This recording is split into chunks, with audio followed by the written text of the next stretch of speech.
Superheroes are literally everywhere nowadays. I'm sure you've noticed. Look at the highest grossing film of the year, it'll be superheroes. Look at the most talked about TV series recently, and they're all superheroes. Think of literally anything, and they'll be a superhero most likely. They're probably in your fridge. I don't know why Aquaman is hanging out there, but he's been there for like a week. I don't know if he's still alive. Basically, there's a lot of heroes going around. There's just one hanging. Only from two companies. If I tell you to name a superhero, I guarantee it will be from Marvel or DC. Heck, if I tell you to name 10, most will be from these two. There's nothing wrong with that. Most companies have some amazing characters, but superheroes aren't exclusive to these companies. With superheroes being the big thing now, we expect love for some besides these two, but I never see any love for them. That's when I come in. I'm going to give you my top 10 favorite superheroes from anything that is not Marvel or DC. Now I should note that I have a very overcomplicated and pointless way of picking superheroes. Looking this up, people will literally say anything superhero. Link, Luke Skywalker, anyone. Freaking Chowder has superpowers and is a good guy. I guess he's a superhero now. No. For this list, superheroes are... well, I can't explain what it is, but like if they remind me of the Marvel and DC crew, and they're what you pick the superhero to be, they're on it. Also, the character must not be currently owned by either company. I know Shazam didn't start with DC, but the dude's on Justice League now, so he's excluded. Let's get this started. So this is interesting. This first character is one of the most well-known on the list. He also sucks, but he doesn't suck. But he does. But that's the point of him. But the point of him is to not suck, because he doesn't suck. He's actually like the best at not sucking. But because he doesn't suck, that means he sucks. The one punchline is Saitama. The reason he's here should be cut and dry. He do be a hero, and one of the best in his universe. He may not be an unkillable god like people make him out to be, but when it comes to heroes, you can't get much better than good old Cape Bully. He's basically got a perfect win streak. But that's really the best I can say for him. I mean, I can say a lot more, like how I love his drive to find someone worthy of fighting him, and I will, frick you, my video.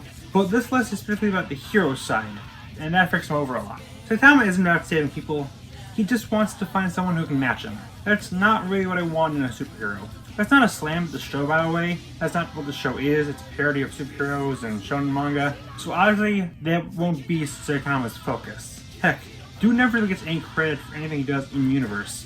Almost makes me feel bad for dropping him here, but it's kind of like me putting Ice King at number 10 on my top 10 ice characters video. Love him as a character, and they both meet the baseline requirements. But when it comes to what I'm looking for, truly the best, not my favorites, he may be the One Punch Man, but he is a 10th place spot. From one barely qualifying character to another, number 9 is Megamind. Hey, that rhymed. This film was interesting. It was a modest hit when it came out, but it had to deal with being released in the same year as Shrek 4 and Toy Story 3, How to Train Your Dragon and Tangled, and it's just not winning that fight. Faces the power of memes though, it's finally gotten the love it's deserved. The story of a villain becoming a good guy isn't that unique. Heck, this film came out in the same year as a similar film. You may have heard of it. Facebook kinda likes it. Megamind stands out though because, well, I don't know if Megamind himself is a great or horrible hero, or a great or horrible villain. He's got an admittedly tragic backstory, the best loser villains do. He's got an incompetent yet super nice henchman, most great loser villains do. He's legitimately nice to his arch rival, like most great losers, he's doofus first, that's what the joke is. I do love the trope of redemption, as standard as it is. Megamind doesn't turn face and that's it. He's still conflicted and is also an idiot who isn't used to positive feedback despite craving it forever. Mood. Puts him low though, is his superheroing is only in like the final 20 minutes or so. He does a lot in that time. Most notably is he disguises himself as Markiplier, expecting that to be all he needs to beat Titan, giving Metro Man all the glory. That's pretty selfish for someone who was a villain just a couple minutes ago. Sadly, this is the end of the film, and we never got a sequel. So I wrote this a couple months ago. This is all superheroing we see him do. Makes me feel very melancholy. So I've had this idea for a while, but I never made it because I just needed that push to really get me to want to make this. And by push, I mean for this to be relevant. And that finally came with Invincible. Oh, and no spoilers for the comic, but full spoilers for the first season of the show. I wouldn't say Invincible came out of nowhere, like obviously there was a comic, but the comic was really obscure. Then it dropped without a lot of build-up, and then you can't even say the word think without immediately having Space Daddy Triple J come to mind. Throughout the first season of the show, we see Mark put through the ringer on what it means to be a superhero. And by God, is he put through hard.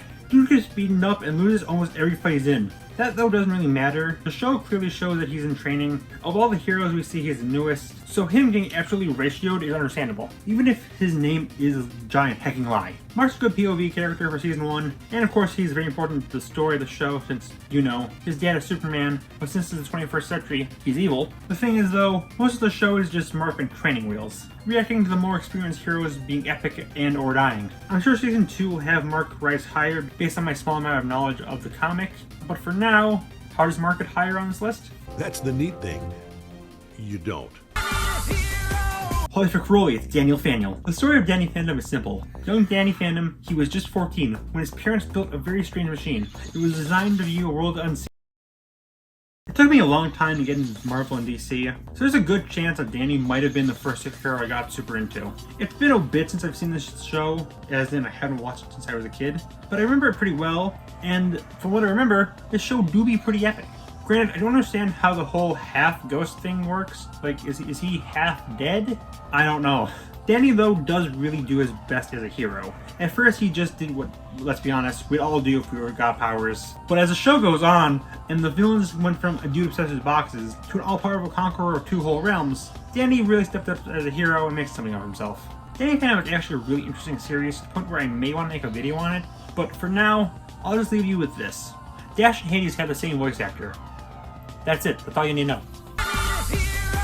Well, I talk about the nicotine superhero that turns into different forms. Might as well talk about the CN version. Ben Tennyson, seriously, with a name like that, he was destined to get Dominatrix. At first, it doesn't really seem like a superhero, but I mean, when you get the title of Hero of Heroes, yeah, I feel like that's enough to justify you.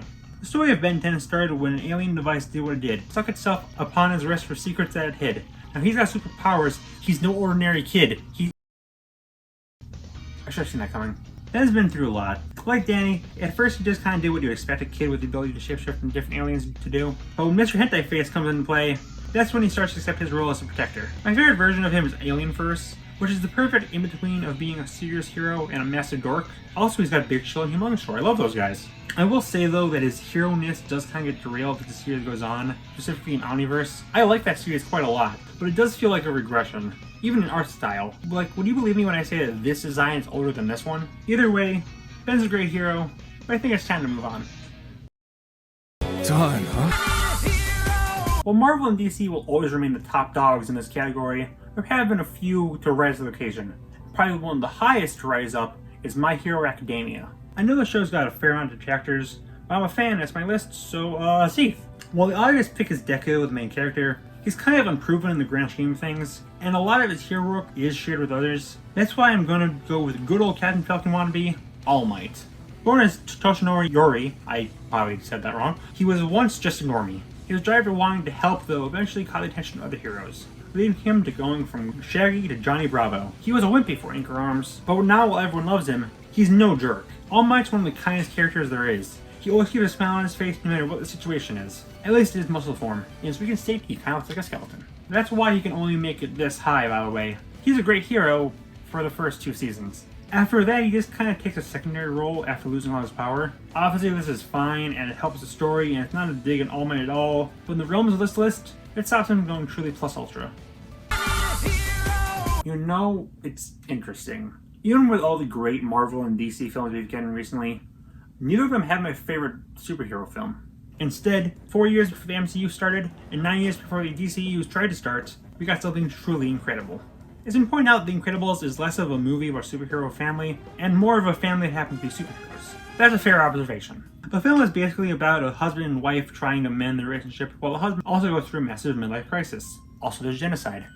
This is still technically a kid's film. Even in a world where heroes are illegal, Bob does his best to still do hero work, but this is more for his own ego. They do finally all work together though for the greater good, and in the second movie to get heroes back as illegal. Even though the villain is trying to make them illegal, but they already made them illegal, and her helping Helen, it all just really contradicts her whole motive. Video for a different time. Bob, Helen, Violet, Dash, and Jack may all have great powers on their own, but together, they are truly fantastic.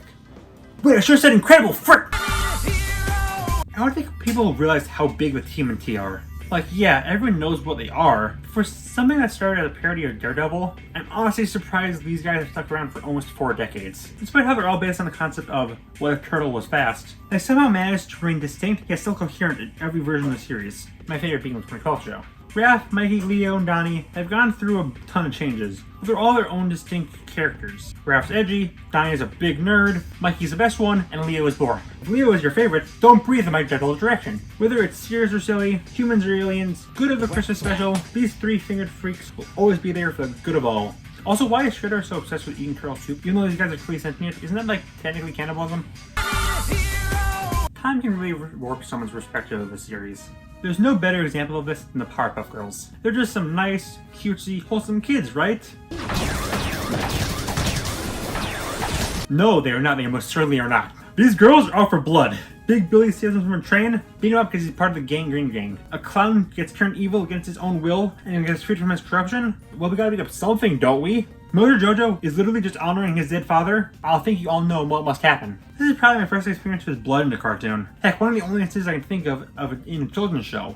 They take no prisoners. With that being said though, this is somewhat understandable. They are, at the end of the day, just 6 years old. They're going to make some bad decisions. Even then, the girls are always thinking of others. They're kind, helpful, resourceful, really what you want out of a hero. While they can wreck shop on their own, they're their best as a team. In between school, personal lives, also murder, they've got a lot on their plate. Considering that they have probably the best roles gallery of anyone here. Super Intelligent Monkey Man, Literally Satan, the Little Girl Jeff Bezos, Hillbilly Kirby, a Redditor, a great lineup. Even with their intense blood loss, these 3 girls really do try their hardest to keep the city of Townsville safe. They're fighting an uphill battle, but I'll cut them some slack. They got this goober as a mayor, clearly they're doing the best with what they got.